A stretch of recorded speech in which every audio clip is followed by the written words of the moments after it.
segue o Fazendo Barulho de hoje com o quadro do Instituto Parresia, que é o setor da comunidade Shalom que se dedica ao ensino acadêmico, à produção de conteúdo e à capacitação dos missionários católicos.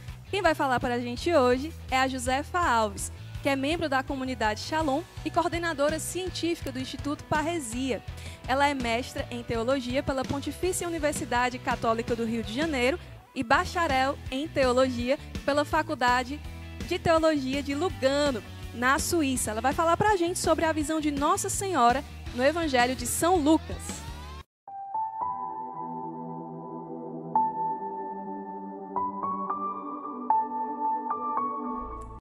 Caro amigo do Fazendo Barulho, quero partilhar com você 3 detalhes, 3 riquezas que o evangelista Lucas nos dá sobre a Virgem Maria no escrito do seu Evangelho.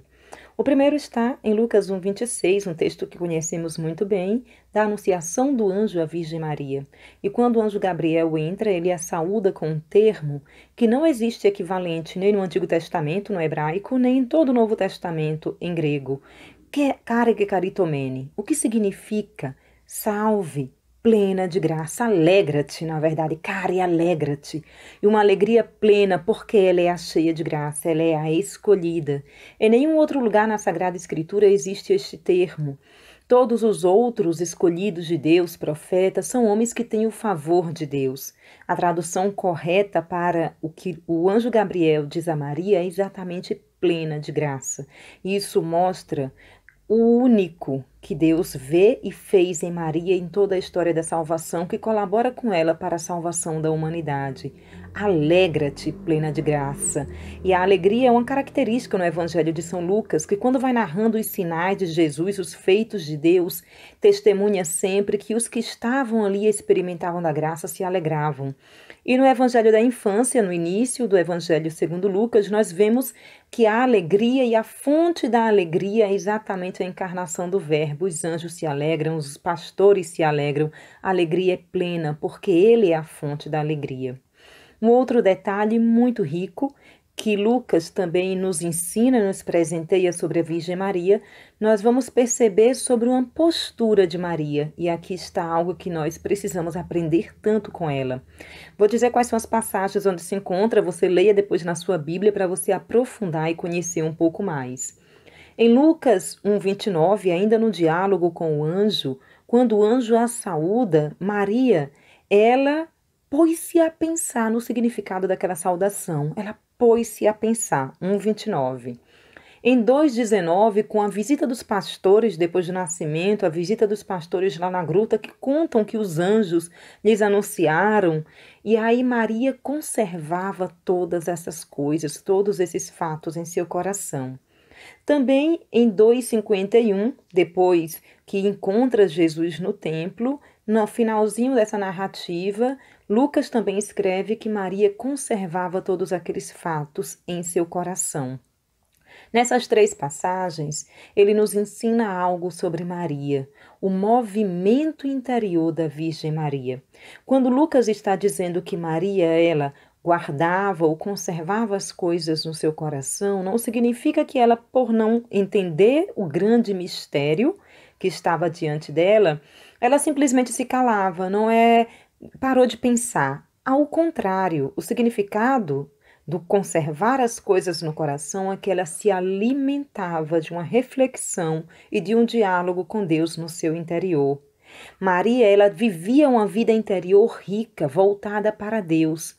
Se voltava para Deus para com Ele dialogar, para nele e com Ele entender, para alimentar o coração e a inteligência e, consecutivamente, as suas escolhas, a partir da reflexão, a partir do diálogo com Deus. Maria conservava todas as coisas no coração. Maria dialogava com Deus. E com ela nós devemos também aprender, diante das situações da nossa vida, não simplesmente responder pelo impulso, ela não fazia assim, nem por não compreender, deixar passar, deixar para lá. Não, mergulhar em Deus que nos habita.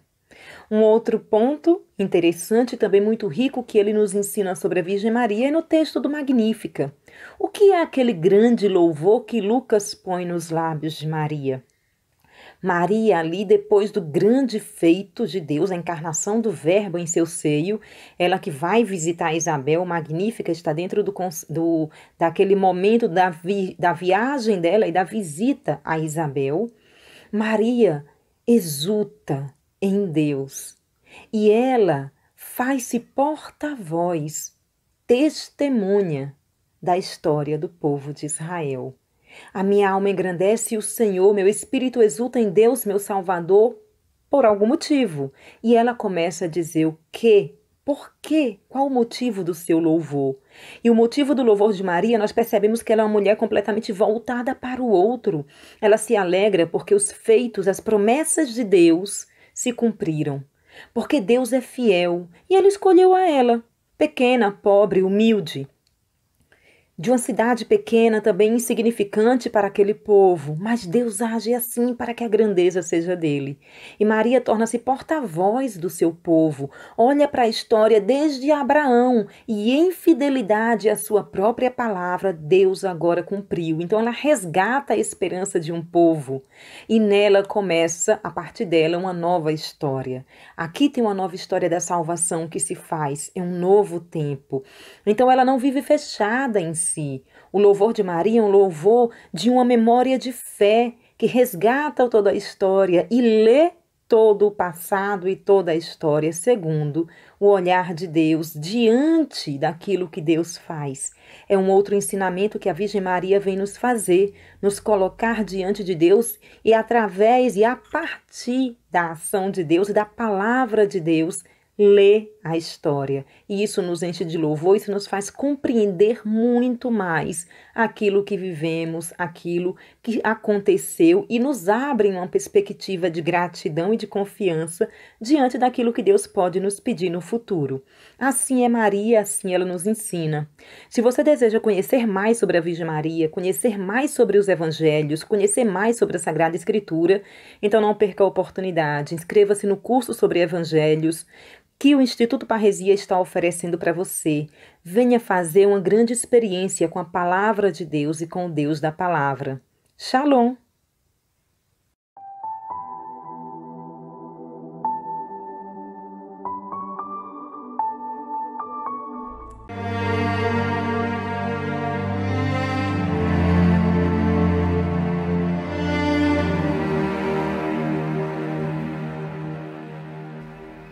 Princípio do Evangelho de Jesus Cristo, Filho de Deus.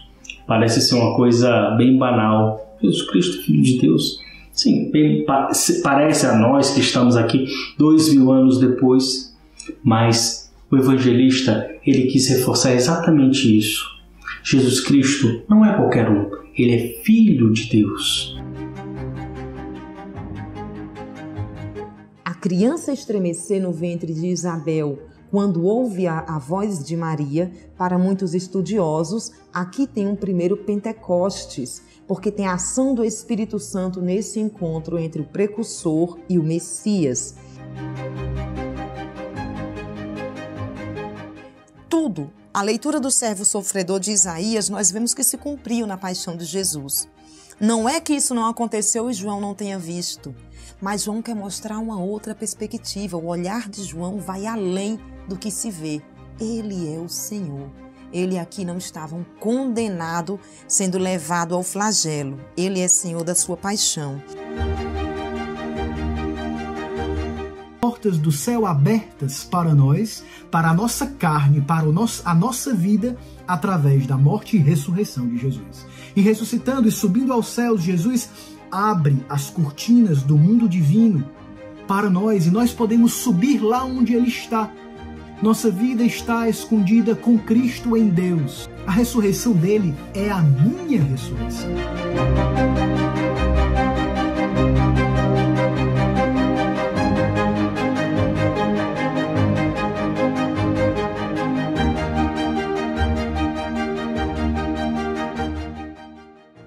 Vamos seguir então o nosso bate-papo. Nós temos ainda aqui dúvidas cruciais, né?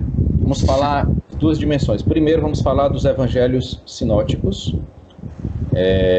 Você vai explicar por que é sinótico, padre, por favor, por gentileza, e quais são eles, os três. e depois vamos falar do Evangelho de João. Então, quais são os evangelhos sinóticos? Por que eles se chamam assim, né? E quais são as características? Bom, os evangelhos sinóticos, eles são Mateus, Marcos e Lucas. Eles são chamados assim porque um autor, né, no século XVIII, mais ou menos, ele colocou esses 3 evangelhos em 3 colunas, segundo seus eventos, né? Tem eventos paralelos nos 3 evangelistas. E ele criou uma sinopse, ou seja, eu olho com um só olhar, né? Eu consigo colocar o texto e conseguir ter uma visão do todo com um só olhar, né? Então, no grego, esse sinopsis é um pouco essa sincronia, né? Esse olhar único sobre o texto. Então, são esses 3 evangelhos que contêm eventos muito semelhantes entre si. Por exemplo, os milagres que tem em um evangelista, em geral, tem nos outros 2. Marcos é mais curto, então ele vai ter menos conteúdo do que Mateus e Lucas. Cada um vai ter também algum conteúdo original, especialmente Mateus e Lucas, né? Marcos está praticamente todo em Mateus, mas são esses 3 evangelhos que contêm esses eventos bem parecidos entre si, né? Eu falei do Sermão da Montanha, né, por exemplo, né? Então Mateus e Lucas trazem esse texto, né, essas palavras de Jesus bem parecidas. Então, basicamente, seriam esses evangelhos que contêm um conteúdo muito semelhante entre si. Enquanto João, ele tem um ritmo, uma maneira de expor o conteúdo, inclusive, né, bem própria, bem particular, então ele é colocado à parte. Qual seria a principal característica de cada um? Muito da característica tem a ver com o público para o qual ele se dirige. Então a gente poderia responder essa pergunta um pouco pensando no público para o qual se dirige cada evangelista. Mateus, em geral, se dirige a um público cristãos que vieram do judaísmo. Então, são judeu-cristãos. Então, ele quer um pouco explicar como é que Jesus é o cumprimento do Antigo Testamento. Por isso, Mateus vai trazer diversas vezes várias citações do Antigo Testamento e esse desejo, né, essa intenção de mostrar claramente, praticamente, que Jesus está cumprindo as profecias do Antigo Testamento. Então, Mateus tem muito mais citações explícitas do Antigo Testamento do que os outros evangelistas. Marcos é o evangelista mais curto e também ele tem o mérito de ser o primeiro a escrever, né? Então, ele que quase que iniciou essa maneira de escrever sobre Jesus que nós chamamos de evangelho. Marcos, ele, como é mais conciso, né, sucinto, ele é bem preciso e direto nas suas colocações. Ele se dirige também a um público não judeu-cristão, como Mateus, mas um público mais vindo do paganismo. Cristãos que vieram não do judaísmo, mas das outras religiões, em geral, da religião greco-romana, né? E é escrito ali também no ambiente romano. E Lucas, entre os sinóticos, é esse evangelista que também se dirige a um público parecido com o de Marcos, cristãos provenientes do paganismo, mas Lucas ele tem um mérito, né, de ser, primeiro, ele é o único que não é aliás, como Marcos, né, eles não são apóstolos, perdão. Lucas e Marcos não são apóstolos, mas Lucas tem um grego muito elegante. Então Lucas é um doutor, Lucas é um homem de cultura. E aqui a gente já vê uma característica bonita, né, da comunidade cristã primitiva, né, o evangelho que chega aos mais simples, mas também àqueles mais cultos. Então Lucas escreve de uma maneira muito bela, e a gente vê, por exemplo, uma parábola do filho pródigo, que está presente em Lucas. A maneira como é escrita, a maneira como é colocado aquela parábola que Jesus contou, ela é muito bonita, né, e é muito elogiada pela crítica, pelos exegetas, porque Lucas tem esse privilégio, esse mérito de ser um homem de cultura, né, que teve uma experiência com Jesus e que escreve sobre Jesus. E no caso João? João, ele não está ali na galera que... Eu falo galera, ó. aquele mesmo olhar ali dos sinóticos, né? Ele está, usando assim, ele está dando um voo e dando um olhar mais profundo ali. Mas é igualmente um evangelista. Qual a característica de João, no caso? João realmente, se a gente lê os 4 evangelhos, a gente vê que realmente João está em um patamar diferente. Se eu dizia que Lucas tem um evangelho muito elegante, culturalmente falando, no seu grego, João tem o pior grego, talvez, entre os 4, com certeza. Mas João é o mais profundo. Porque João, ele utiliza as palavras, ele expõe no evangelho, ele nos ajuda a ter um olhar profundo sobre Jesus. Aí a gente usa para João, tem um tipo de iconografia para os evangelistas, atribuir aos evangelistas animais. Então, um é o leão, outro é o touro, outro é o homem, e João é a águia. A águia porque ele tem um olhar que perscruta, um olhar profundo, um olhar que penetra nas profundezas ali de Jesus e nos dá a conhecer Jesus no seu íntimo. Só para dar um exemplo dessa profundidade de João, Diego, a gente pode olhar para o prólogo de João, que é aquele texto belíssimo que já começa ali, parece que voando, No princípio era o Verbo estava junto de Deus, e o Verbo era Deus. Ele usa essa palavrinha, que para a gente é tão banal, logos, verbo, palavra, mas que ali originalmente está sendo usada para Jesus. Ele usa essa palavra para nos ver quem é o Filho na Trindade e etc. Então, João é um homem, um evangelista muito profundo e nos ajuda a entrar na profundidade de Jesus, mesmo que com poucas palavras, mas ele usa bem as palavras e nos ajuda com essas palavras que ele usa a entrar cada vez mais no coração de Jesus. Padre, muito obrigado, viu? Muito obrigado pela sua participação. Eu espero que quem esteja aí nos acompanhando, você tenha conseguido, assim, nós tenhamos conseguido despertar você para fazer esse curso, se inscrever. Você já pode, com a graça de Deus, já acessando o institutoparresia.org, você já pode fazer a sua inscrição para o curso que vai começar, Padre, vai começar dia 1º de julho. A abertura mesmo do curso, a possibilidade de acesso ao curso vai ser 1º de julho, mas nós estamos também com algumas atividades para aqueles que se pré-inscrevem, Então, se você se inscrever também antes desse prazo, nós vamos ter uma atividade, uma aula extra, uma aula só para aqueles que se inscreveram, para ir também conservando ali o desejo e a expectativa pelo curso. Mas vale a pena se inscrever antes para colher também essa coisa, essa novidade para vocês. E divulgar também esse curso para os seus amigos, para vocês irem podendo debater enquanto o curso vai acontecendo, E a gente vai lembrando, nós aqui, um convite a todo mundo que está nos acompanhando pela Rede Vida e o pessoal que nos acompanha pelas plataformas da comunidade Shalom também, nós estaremos recordando as inscrições também e o curso quando ele iniciar, tá certo? Padre, muito obrigado, viu? Deixe-nos sua bênção aqui para todos, por favor.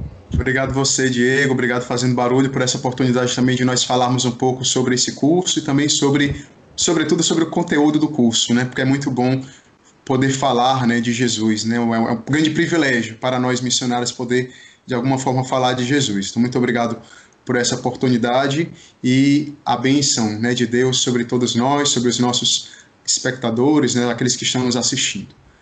Abençoe-vos o Deus Todo-Poderoso, o Pai, Filho e Espírito Santo. Amém. Amém. Obrigado, até mais. Vamos seguindo, gente.